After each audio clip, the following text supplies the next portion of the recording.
Welcome to Inside the Force. I'm Greg Grunberg, a.k.a. Snap Wexley.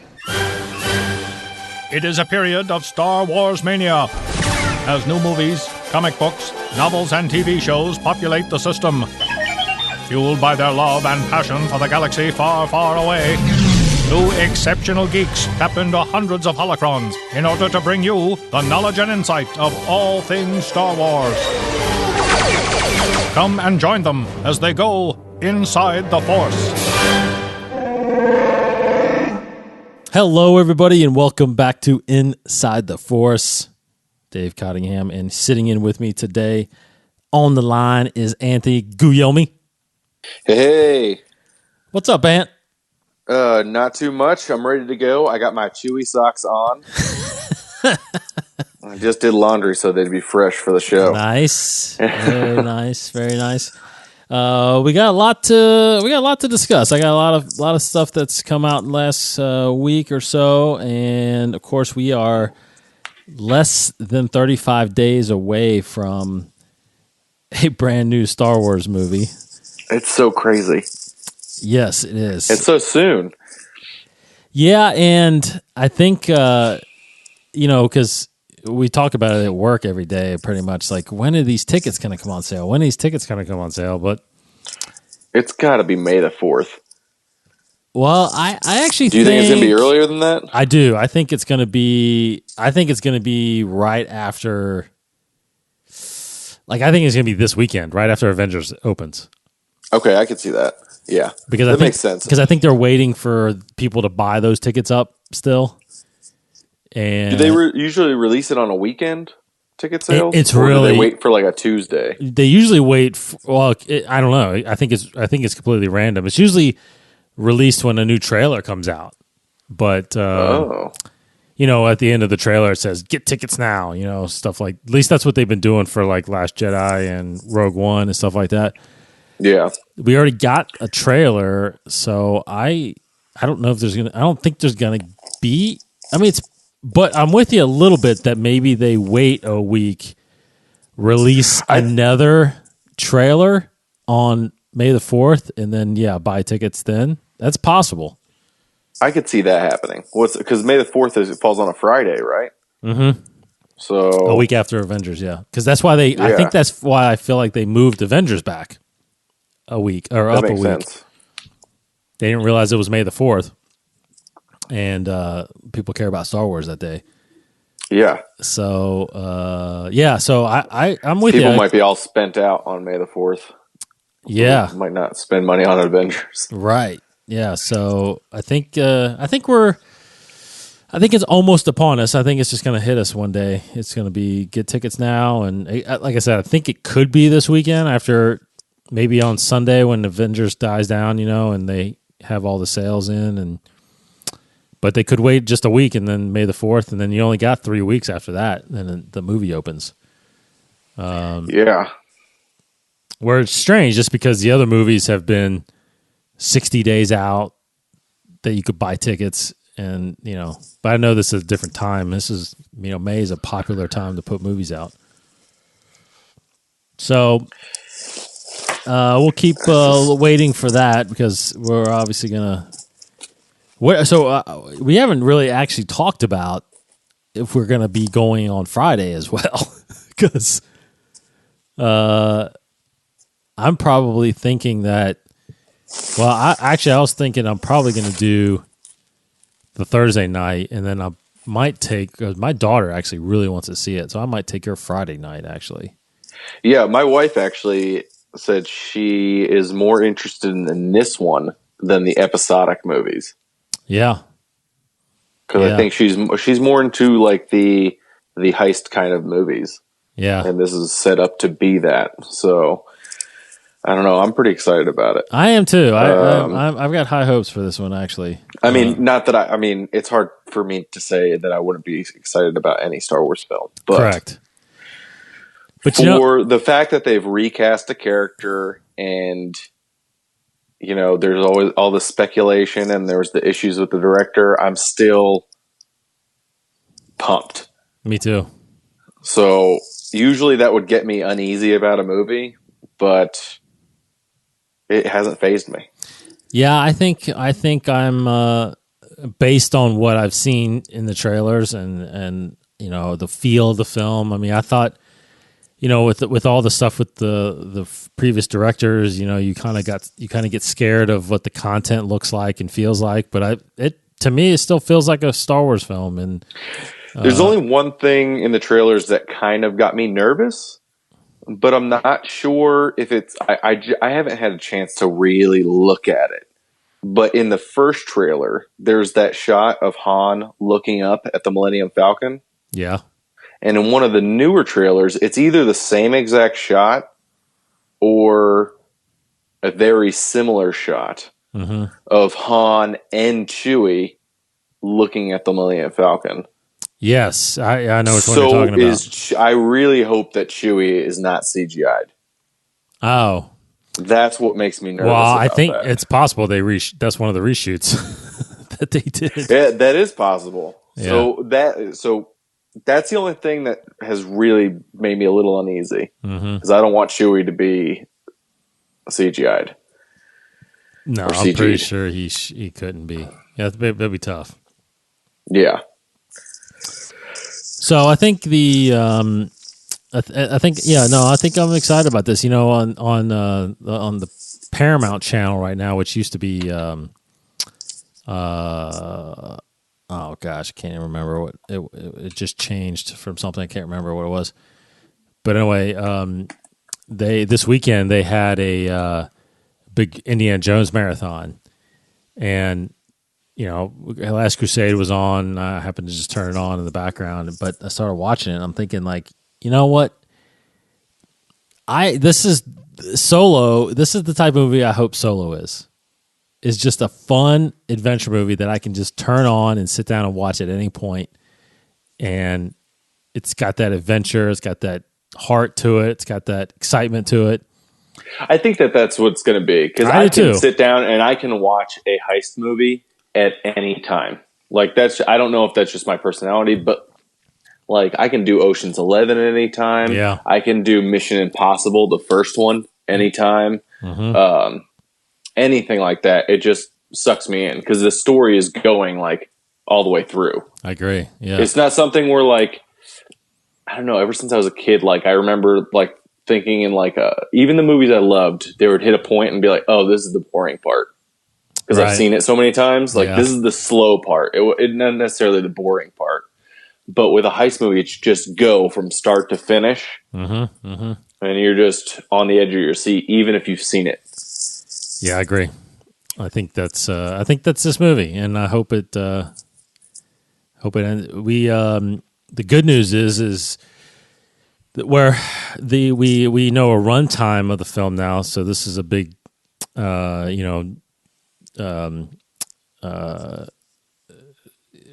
of the figuring out part of the films as they come out every time for fans is how long is the movie? Is it going to be 2 hours, 2.5 hours? We've got The Last Jedi just came out back in December, being the longest film, Star Wars film to date, and the runtime was revealed because the movie's actually getting screened at Cannes 4 weeks before the release. So I think either this weekend or next. I think it's next week. Yeah, you're right.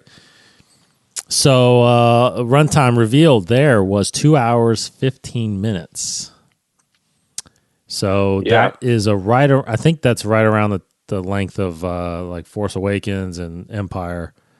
I think that's a good solid time. Yeah. I think it is. I think 2:15 is right around a good sweet spot. Even though 2.5, depending on the film, you can probably get away with that because it won't feel that long. But yeah, unless you're really in an epic. After you cross that 2.5 hour mark, you're pushing it. Yes, with my attention span, even if I'm into it. Yeah, I agree. Last Jedi almost did that. I think there was things in there you can obviously have shortened to get into that sweet spot. I think Last Jedi was almost too long. But yeah.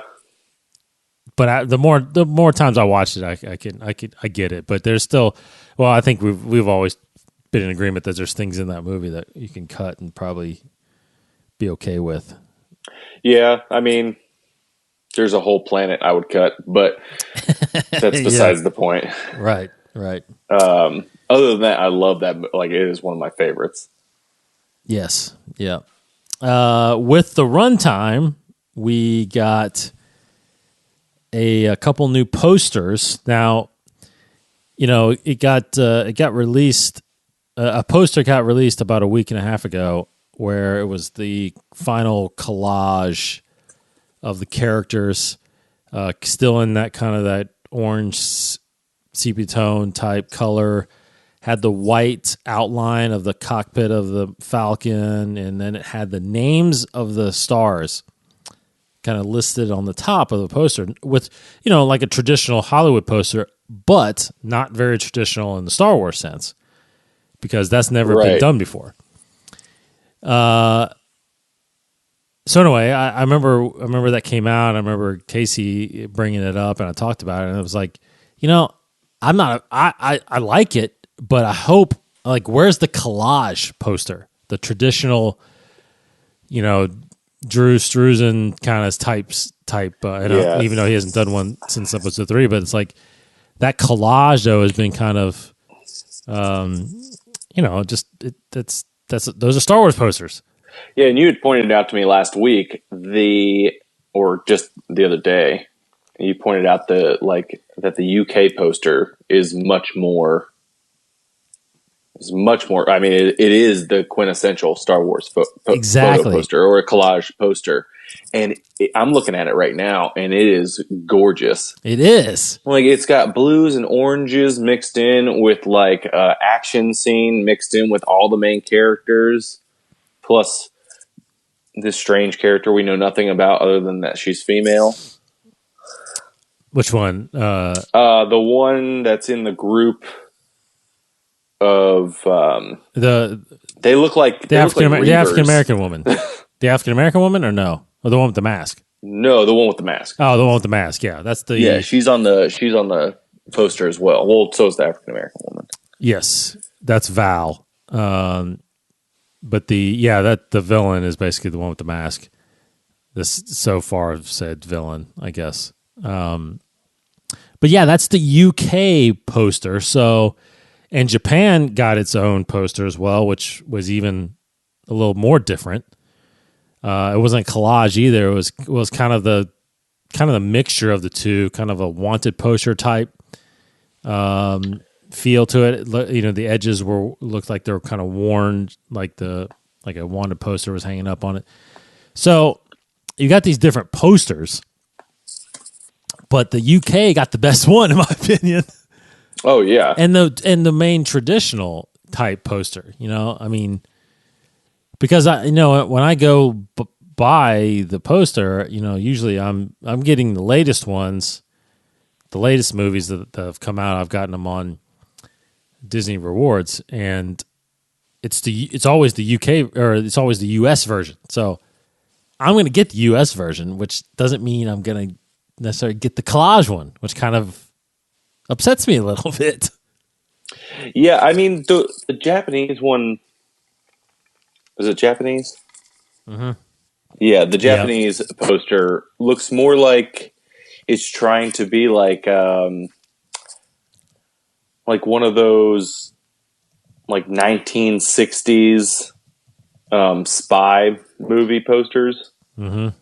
That's what it kind of feels like to me. But the other Japanese poster just looks so badass to me. The Han and Chewie walking away from the Falcon. Yeah, that one is badass. That one is awesome looking. I do like that one. Like, that is really good. Like, it looks like they should be walking like that. That feels like a shot from the previous directors. Like, very like they're walking away from something that's about to blow up. Yeah. Kind of thing. But that one does. But that one is more of a teaser type poster, Yeah. So the full Japan one has kind of the collage of all the characters, like you said again, but it's leaving off some, like the villains off of there, Val's off of that one. But it's still pretty nice poster. It's got the Falcon in the background there, real big. Yeah. but the UK version is awesome. That's crazy. So it's not getting released in Japan until late June? Till late June, yeah. Overseas usually gets a delay. Asian markets usually a delay. Remind me never to move. Yeah, don't move to Japan. Yeah, exactly. Or just come over, just fly over here for the time being. Because you're right. Because the coloring so far has always been this orange, reddish, yellows feel to it.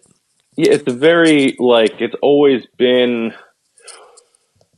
Well, it's always kind of been more of like a red versus blue kind of feel, right? Well, in your episodic Star Wars, it's always kind of been red and blue. Yeah, right. But with this, it's kind of like a little more lighter blue and orange, which is a little more. So you're kind of like, I don't know if they were going for this, but I can kind of see how as a scoundrel, you're kind of caught in the middle between these two worlds. Right. So you get a little bit of each of those colors mixed together to get the orange and blue. But that could just be me acting like I'm a pretentious film student trying to dissect something that's not there. Well, no, but I feel like the colors of this UK poster, I just think that, I think we, especially in the solo marketing, I just don't think we've seen this color wheel before. It's really, it's a cooler version versus a warmer version. It's even slightly purple. It is. It's got a lot of purple, and it's got a lot of blue, and you got a little warmth in the bottom left there, a little bit. Yeah, you got some warmth with Lando's shirt. So yeah, it's a collage of colors. But it's really good looking. It's so good looking. It's really perfect. I mean, it really gets me pumped for the movie. And Donald Glover has nailed this Lando look. Yeah, I agree. Just looking smooth 24 hours a day. Absolutely. Yep, I agree.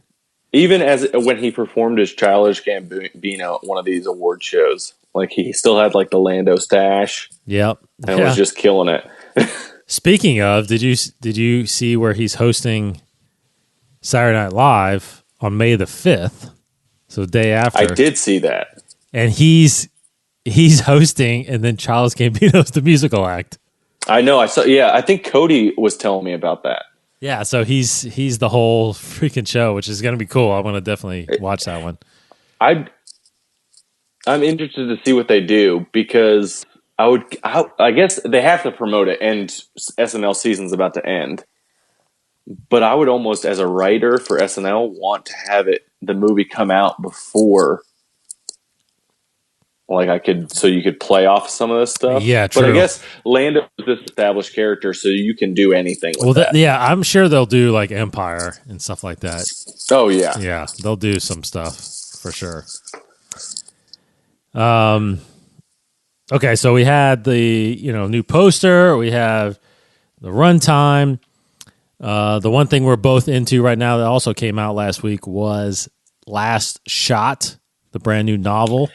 Yes. We're both about the same distance in. What's your thoughts so far of that book? I have to concentrate very hard. I'm listening to the audiobook like you do. Yes. Right now. And luckily I had a ton of work to do in my backyard this weekend.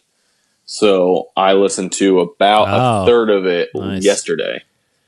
And I have to really tune into it. Because it jumps around so much. It does. But I still love it. And I'm still I'm looking for little Easter eggs, if you will. So I can get maybe if there's something hidden in Solo that no one else will get. I don't know if that ever happens with the novels. And I know it happened with Rogue One and Rebels. There was a couple Easter eggs mixed in there. Yeah. But it would be kind of neat to be able to catch some of that stuff. Yeah, it's turning out really good, but it didn't flow like I thought it was whenever I kept reading about it happening in 3 different time frames. Right. I thought we were going to just be in one time frame and then go to the next one and go to the next one. But yeah, you're right. It's a lot of back and forth between timelines. Your first year, the now that they say when they're narrating and they say, Chandrila now. The now is about 2 years after the Battle of Jakku. Right. So, Ben's about 2 years old. Lando's on his own, out on his own. He's living on Cloud City, but he's not the Baron anymore. Obviously, the Baron Administrator. Han's getting used to being a father and a husband versus being a scoundrel and kind of thing. So that was probably my favorite part of the book so far. Totally. It's just like that first. It's the first chapter, and he's basically got this 2-year-old Kylo Ren.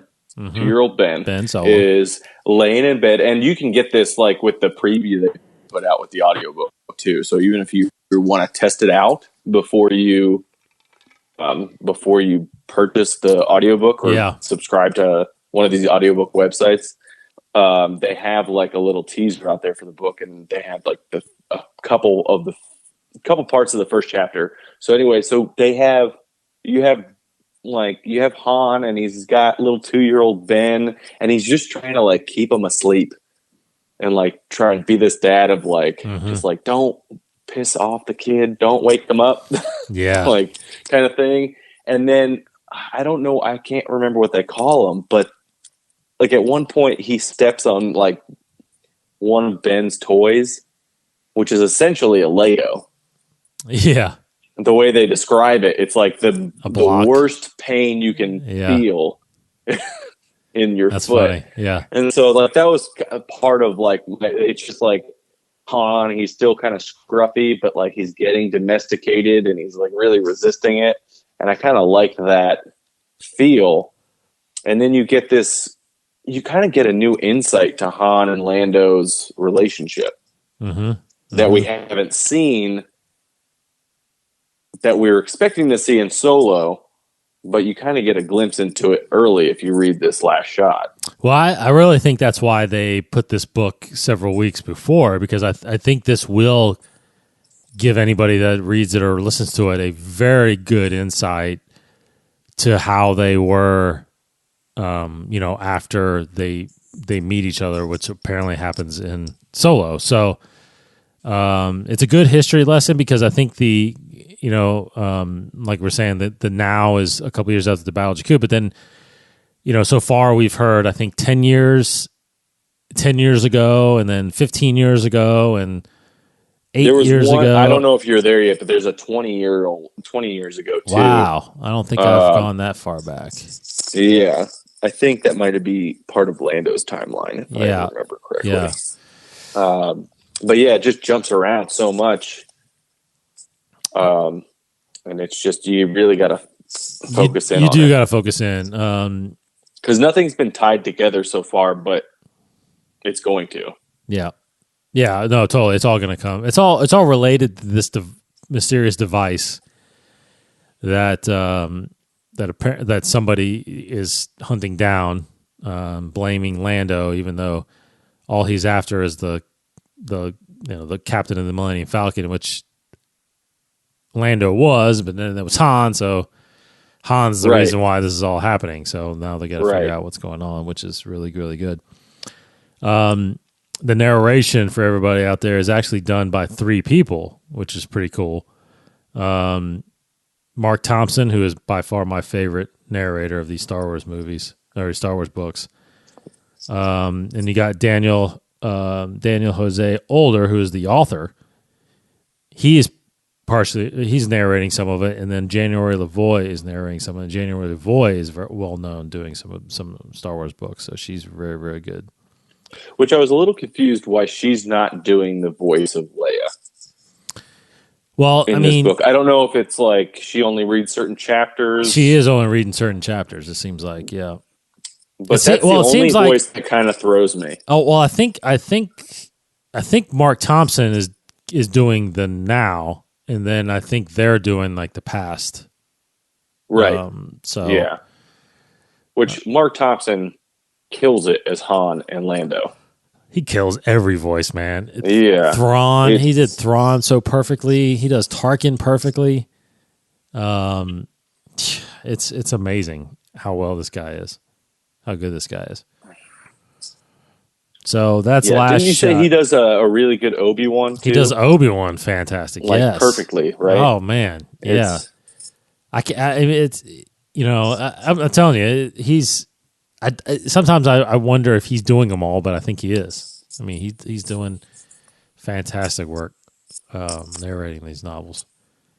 And that's the thing is when Daniel, the author, reads, he's not putting a voice really to the narration. He's just narrating it really well, But Mark does the actual voice acting, and it's incredible. And January the Void does well too. But so anyway, we're on that. I'm gonna with about, I think we're both at around 8 hours left, meaning that. Because I'm listening to this thing driving to and from work. I'll probably get through it in the next 2 weeks. I think I'll be done. Yeah, I think I'm on my home improvement kick right now, and I just throw all my headphones and listen and just work all day in the yard. Yeah. So I might be through it by next weekend. I might be through it by a couple weekends from now. I don't know. Yeah. I think Cody's listening to it as well. Okay. Right? I think he's listening to it. Yeah. And this has just got me on. This is the first audiobook I've listened to. Oh, really? In the Star Wars novels. Yeah, I haven't really read any of the novels. I think we've talked about this before. The only one I was like really... It's hard for me to get into novels. Yeah. Because they're time consuming and I don't have a ton of time. Yeah. But you kept plugging away at me like to and from work. And I got to have a 20-minute drive to and from work. That's the same here. So I can kill almost an hour of it every day. But... that's the only way I can do it. Now that it's warm out and I'm working outside, when I'm doing yard work, I just zone out. Yeah, I definitely perfect. I definitely do it when I mow the lawn. I listen to my audiobook, but to and from work is definitely the time I can do it. Because my thing is I'm just not a reader. I mean, it's not that I hate it. I'm not a good reader. So if I read for 20, 30 minutes and then not read till the next day, I have a hard time retaining what I just read. So I'm usually going back and reading it again, and it's like the listening that happens to me 30 seconds after I read a page. Exactly. Yeah, or exactly. Go back and reread it. Yeah. So these audiobooks, I mean, they've done Dave has pushed it a million times, but now coming from someone that just started, I just want to tell the listeners, like, as someone that just started listening to these audiobooks, they do such an amazing job with the voices and the storytelling. And the music and the sound effects. Yeah, there's music and sound effects. It's like you can picture the characters. Yes. In your mind, and you have your own little film. That's how I look at it. I have my own little film that's rolling in my head. Well, yeah, if you literally put in a Star Wars movie on DVD, on Blu-ray or whatever, and close your eyes and listen to it, that's the audiobook. Yeah. You're listening to the audiobook.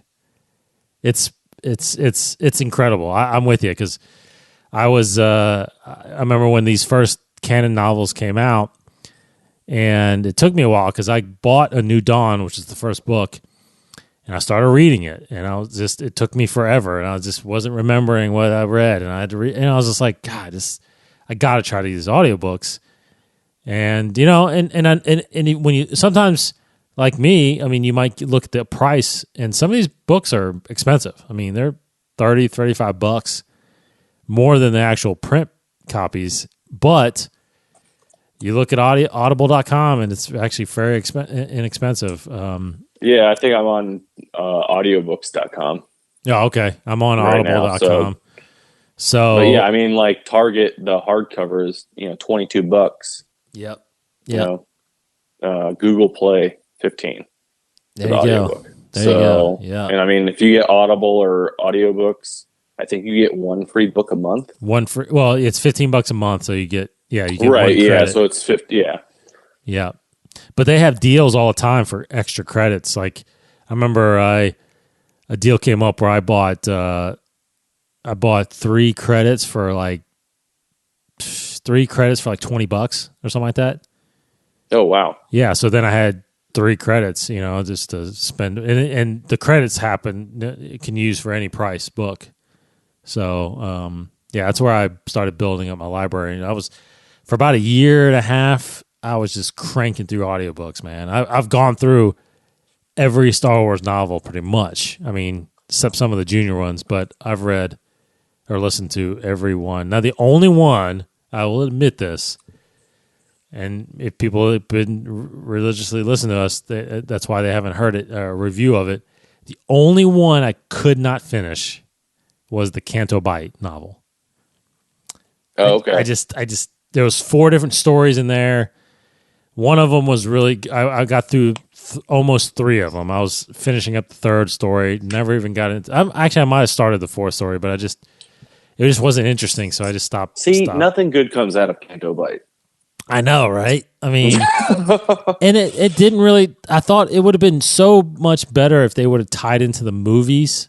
The movie, actually, but it all takes place before episode 8, so it's all these characters that you really don't know about, and it's again. There's one, and I think that if you're going to do that, then you should go with what they did with the short stories, like make them 10-page stories, yeah, and just end them, or Totally. 20-page stories and end them.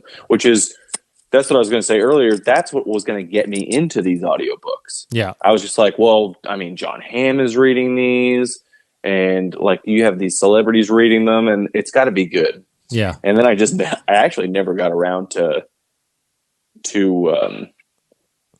listening to it.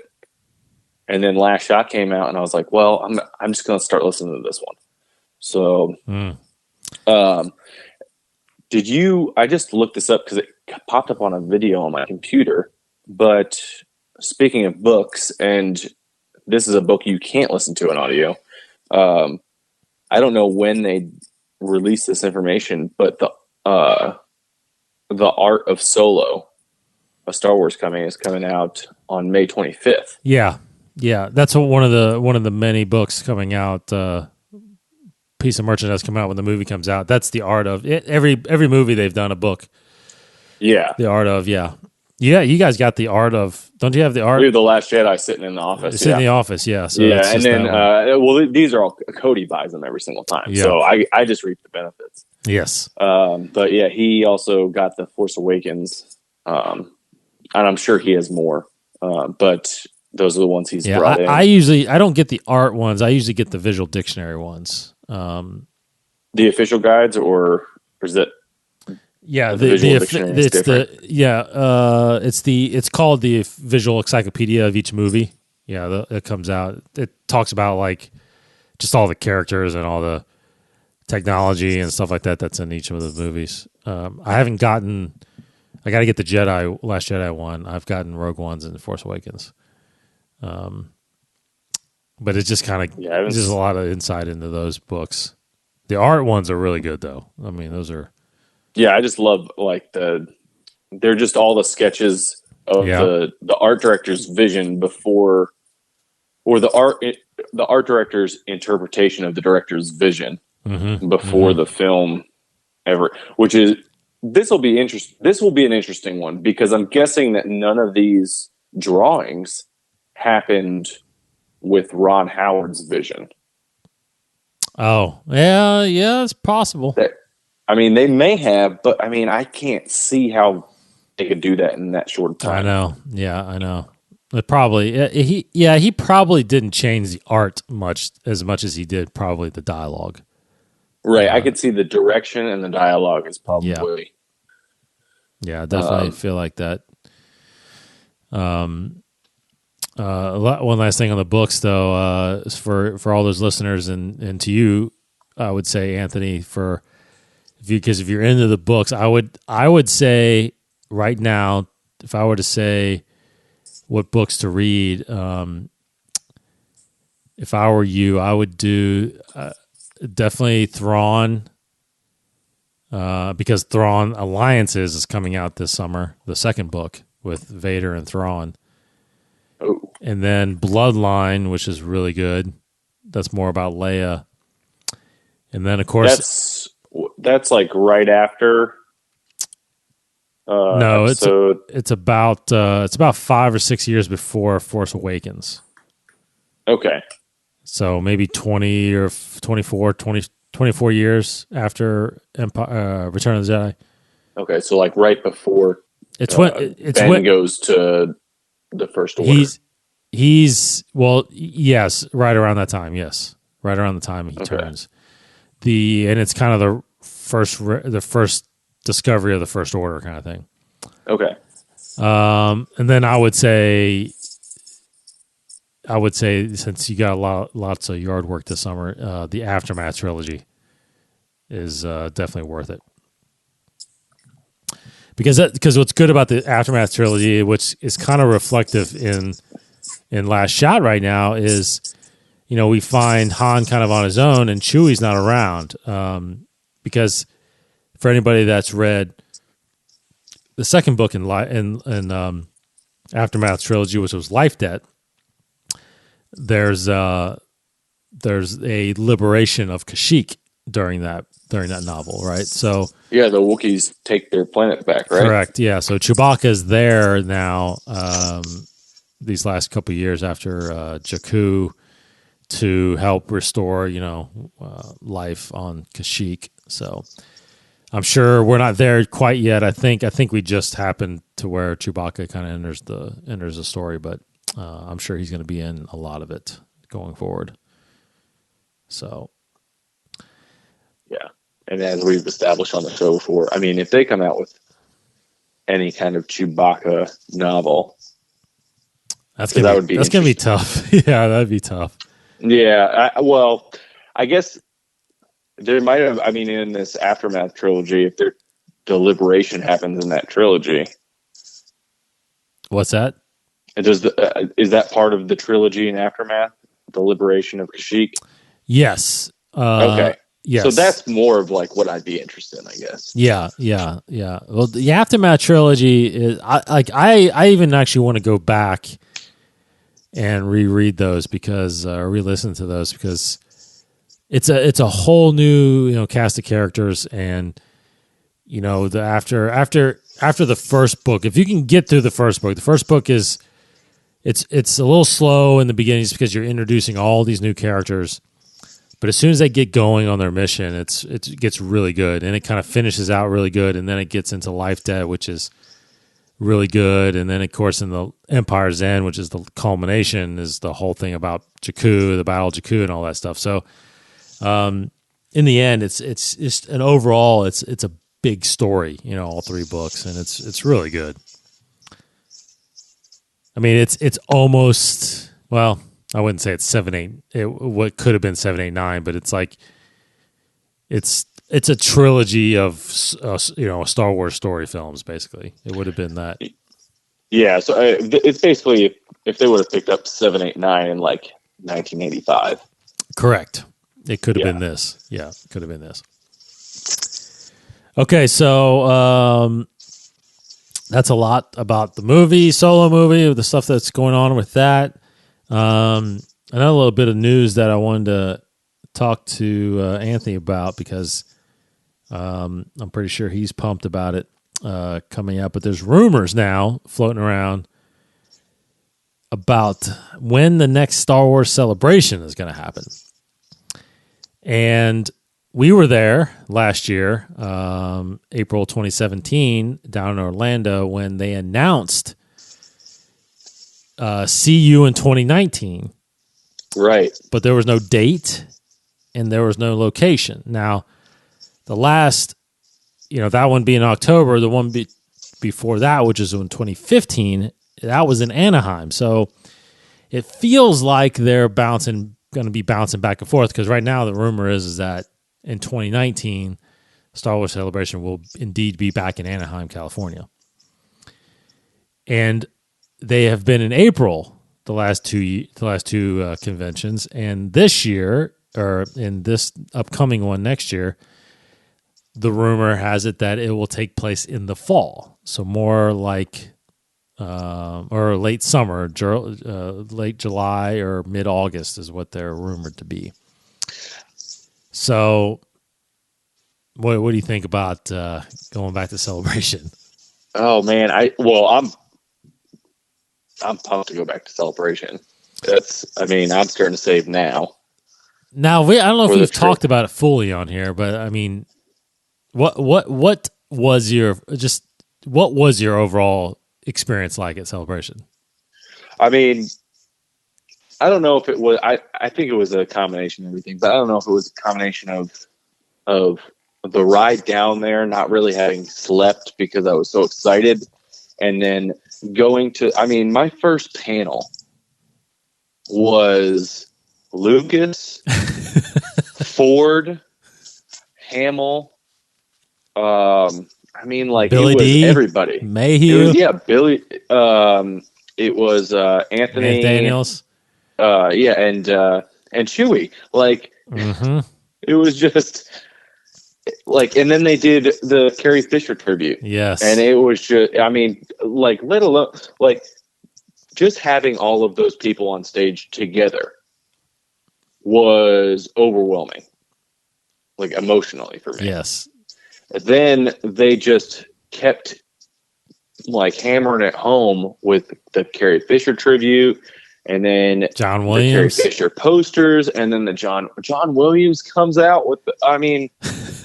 It's just you did get spoiled right away. You got so spoiled. Panel of Celebration, and then I got to take a selfie with Ryan Johnson, and yes. So and that was when we were super into Destiny. So we were just playing Destiny all night, waiting for the panel. So, if you haven't been to a Celebration, it's like coming home. It's your people. Yes. Very well said. Everybody there is just super friendly and easy to talk to. I got to meet up with my 5th grade school teacher while we were there. You did?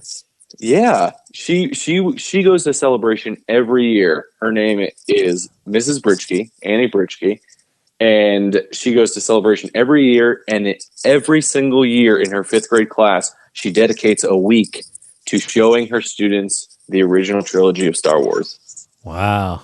Huh. So it's just fans come together, people come together.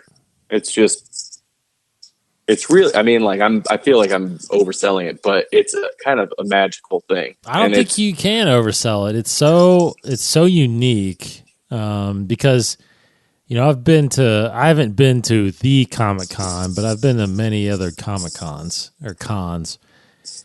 And obviously this one being so dedicated to Star Wars, purely Star Wars.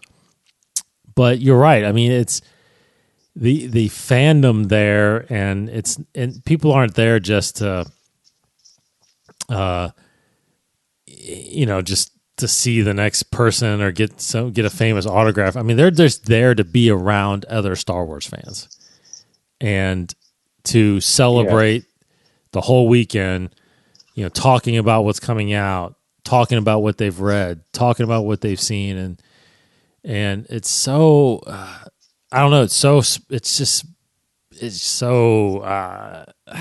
hard. It's really, truly hard to explain unless you go there. It's the first glimpse into saying that Lucasfilms.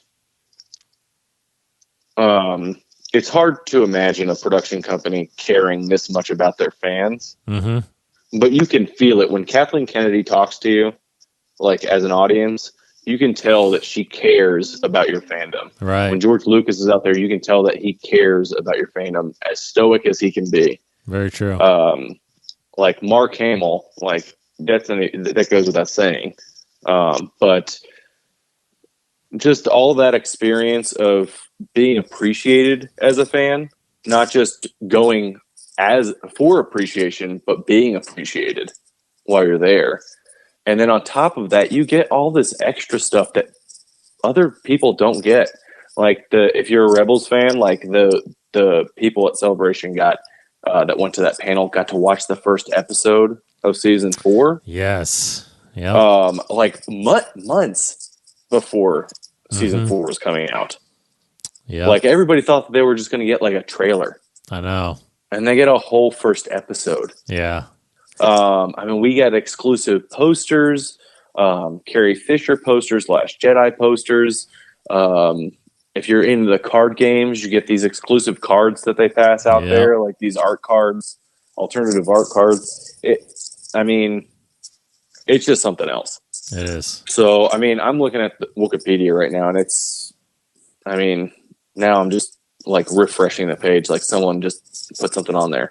Like, tell me where it's going to be and when exactly. Yeah. But it has to be in the fall.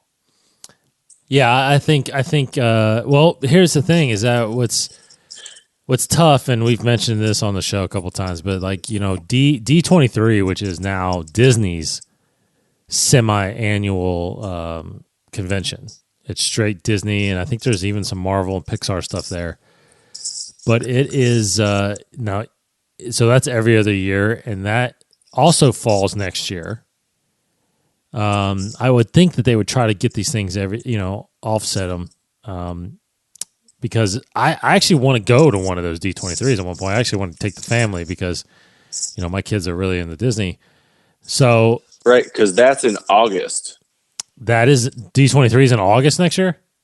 Yeah, it says weekend of August 23rd through 25th. Wow. The D23 Expo 2019 in the Anaheim Convention Center. Wow. So I wonder. I'm thinking if Celebration is in the fall, we're going to get the first teaser. Wait, what? From D23 maybe. The first teaser of episode 9? 9, yeah. I would think they had to put it out before that. You think it's going to come out before that? I do. Or maybe that comes out May 4th. I don't know. Maybe next year, yeah. Yeah. 2019. Yeah, no, not this year. Obviously. Yeah. See, that makes me wonder, how can they think about Celebration that close to D23? I think they'd have to do Celebration like earlier, but again, I would think, why wouldn't you just do it on May the 4th? I mean, May the 4th is going to be Saturday. It will be Saturday next year. So why not just do it then? That would be incredible. Yeah. And just have a blowout. And release the teaser. I'm just and confused then why you can release a trailer. Yes, and I'm confused why because they have to book these conventions so far in advance. They know, I'm pretty sure they know the date. Unless they grab like 3 different dates and, they're picking they have enough money too. Totally. But anyway, Celebration. Looking forward to figuring out when that's going to happen because I've gone. I mean, I have no intention of missing it, regardless of when it happens. Or now, here's the thing: is that what the rumor that was the rumor of it being in the fall was mainly centered around this reason, which was next summer the Star Wars Land parks, Galaxy's Edge, is opening both in Disneyland in Florida, or Disneyland in California, and the Disney World in Florida, Hollywood Studios. So the rumor is that they want I think they're each opening in May of next year. So they wanted a couple months of those parks to kind of die down a little bit, even though it probably never will die down, but at least the initial opening of these things to die down a little bit, and then have Celebration. Because if you have a Celebration in Anaheim, that gives fans reasons to stay an extra day or a day before to go to Disney experience. But what if they open it for an exclusive look for Celebration guests? Oh man, that would be like, hey, as part of your exclusivity, it's not opening for another month. Like, it's not opening till the end of May. Well, Memorial Day weekend. Actually, but you guys get to go in right now. And I tell you what they could do along those lines that I feel like they've done in the past. I think they did this in Orlando when we were there, but they had an event at Hollywood Studios one of the nights we were in Celebration. You have to pay an extra ticket though. But that's what they could definitely do at these parks.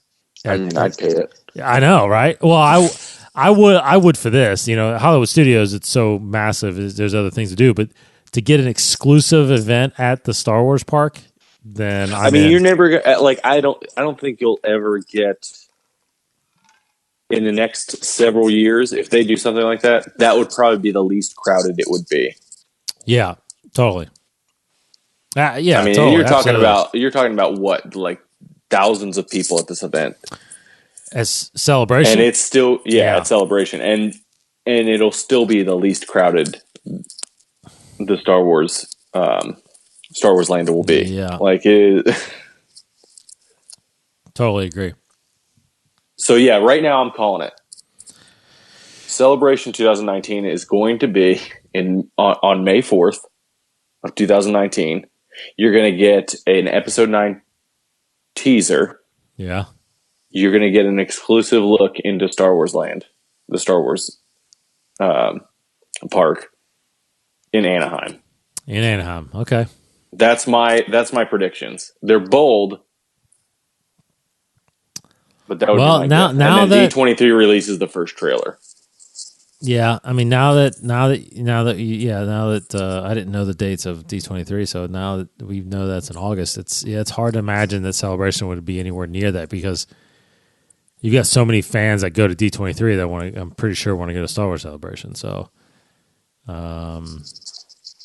they got to try to get those offset, man. Because if you did one if you did each of them every other year, but offsetting years, you could get people to go to both more often. Yeah, I don't understand why they don't. I don't know if it's because they want to have a Star Wars Celebration every year. They definitely don't. I don't feel like they do. I think they're... I mean, that's a big event to throw every year. Yes. Yeah. I think every other year works. And D23 apparently is getting bigger and bigger every time, too. I think they've only had 2 or 3 of those. Disney's getting bigger and bigger every year. Right. They're going to be mind controlling us soon enough. Yeah. And in Star Wars, they do Star Wars things at D23 as well. I mean, there's a lot of still Star Wars talk of whatever movie's coming out. They just don't. It's just not. It's like a Comic-Con for Disney. That's all it is. Yeah. But that has always taken place in Anaheim. I kind of had this feeling that maybe Celebration would only be in Orlando, but from now on. But I guess they're talking about going back to Anaheim for it. So. Yeah, I couldn't remember if I feel like a lot of people in Orlando had some issues with the staffing of the Orlando Convention Center. Yeah. And like the organization of it. Well, compared to Anaheim. Yeah, apparently Reed, I think it's Reed Pop. They're the ones they're the event company that's been holding it. Yeah, and apparently they got reamed in Orlando, which I kind of agree. I felt like it was, especially that. God, was it us trying to get in for the evening? When we were camping overnight for the Last Jedi panel. Last Jedi panel. Was that where we were outside forever and then? Yeah, we went outside. Well, it was because they said that they were not opening the doors for the line. They were not allowing anybody to line up in advance for the Last Jedi panel. And then so we went to go line up at the time they said they were going to open the doors. And they were letting people line up all day outside. Yeah, and we walked forever. It was wrapped around the building. Oh, my gosh. Because they wouldn't open the doors inside. And then the sprinklers came on us. Oh, that's right. Yeah, when the sun went down. It was hilarious because I had said, like, we were all standing together with a group in front of us. And I always like to make a joke, like, it could be worse. It could be raining. And I said that, and 30 seconds later, the sprinklers popped on us. That's right. Yeah, that was miserable.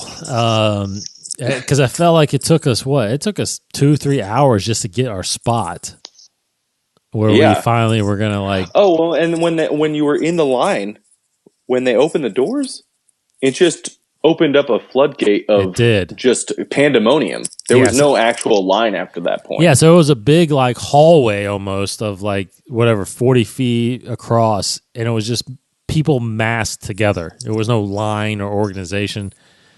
Yeah, it was so bad. There was no barricades or anything like that. But like I said, I have nothing to judge it on, so I didn't think it was a terrible event. I thought the lines inside, once we got inside the waiting area, the ticketing area, the queues were good. The queues were fine. You know, and really that part of overnight was the only really bad part I feel like we had.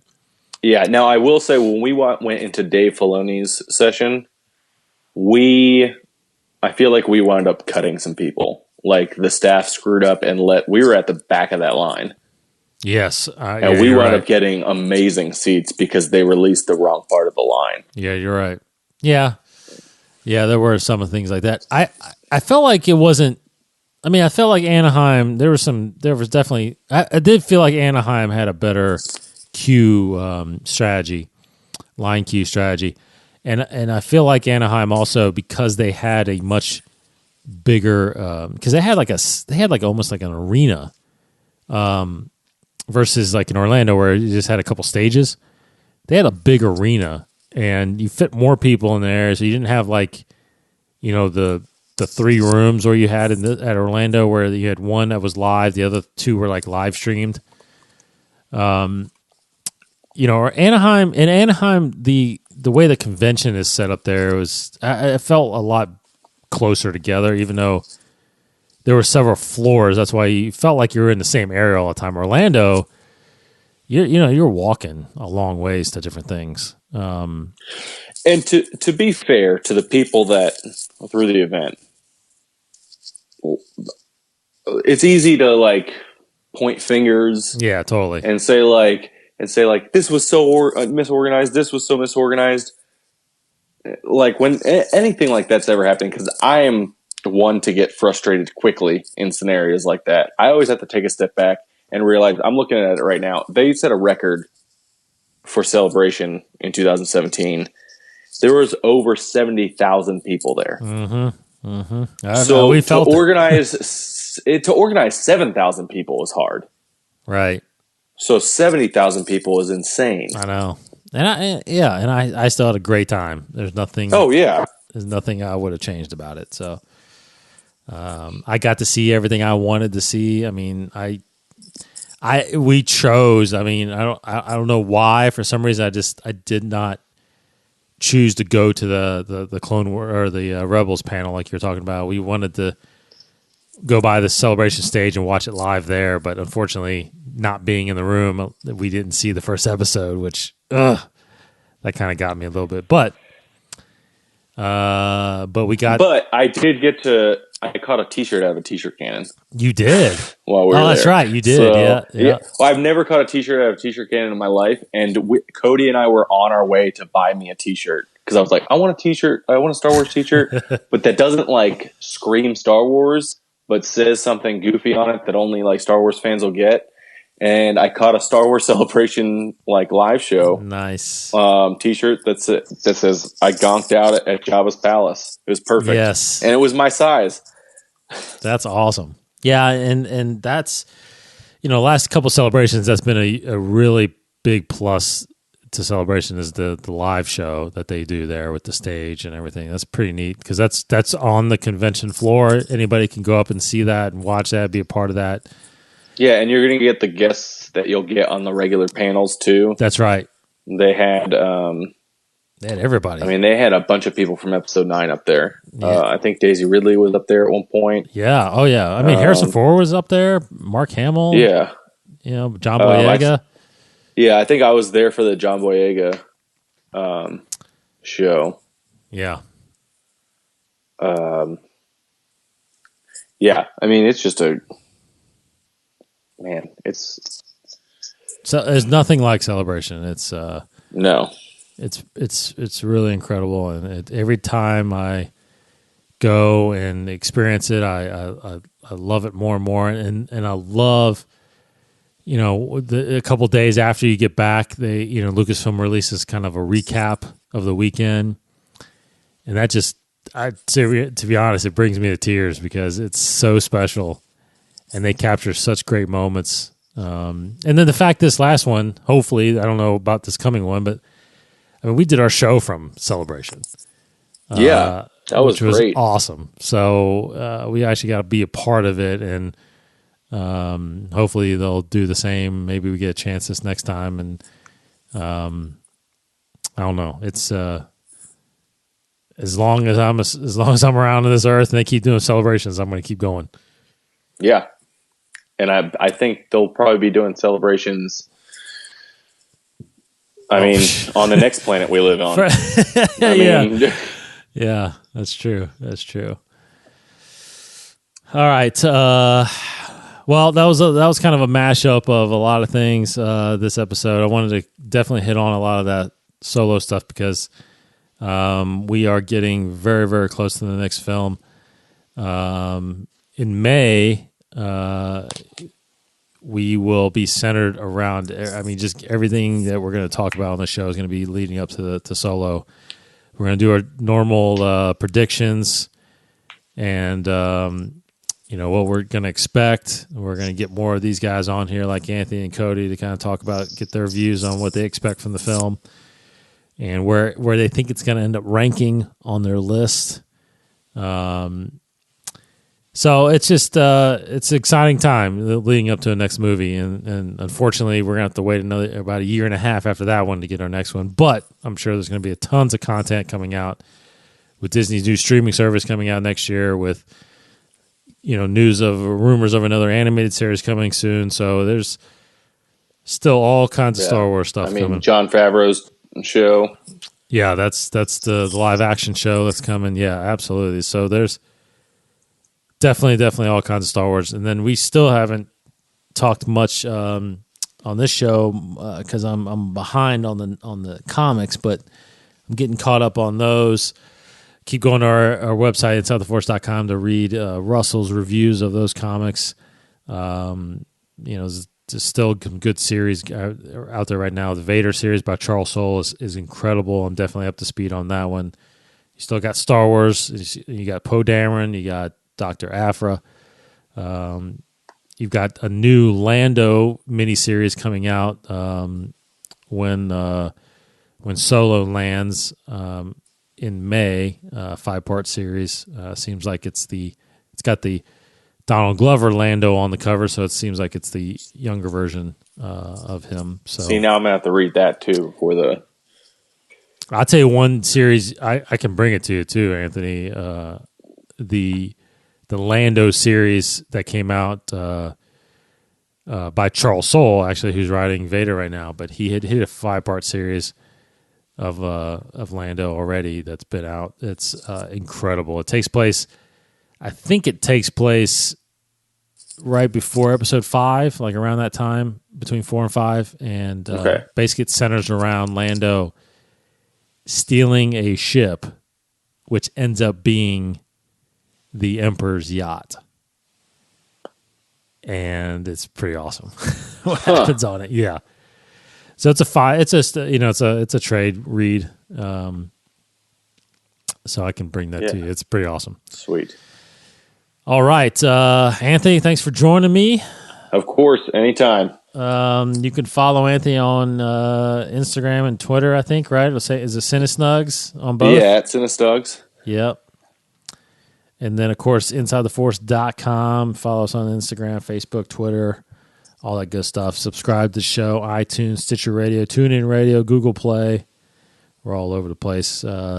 Thanks, everybody, for checking us out. We'll be back next week to keep talking down and counting down to Solo. Of course, talk about some other topics as well as they pop up. Have a good week, everybody. In fact, actually, before we go, just remind everybody, Ron Howard, actually, I just was looking, Ron Howard put out Instagram, that post has just wrapped on Solo. A mere 32 days for release, the movie is actually done now. So wow. So we will be getting a movie on May 25th. It's like cutting it so close. I mean, well, like you said, it's premiering at Cannes here next week. So yeah. But you want to talk about not many spoilers getting out there right now. It's probably the month of May is the time if no one wants to be spoiled to get off social media.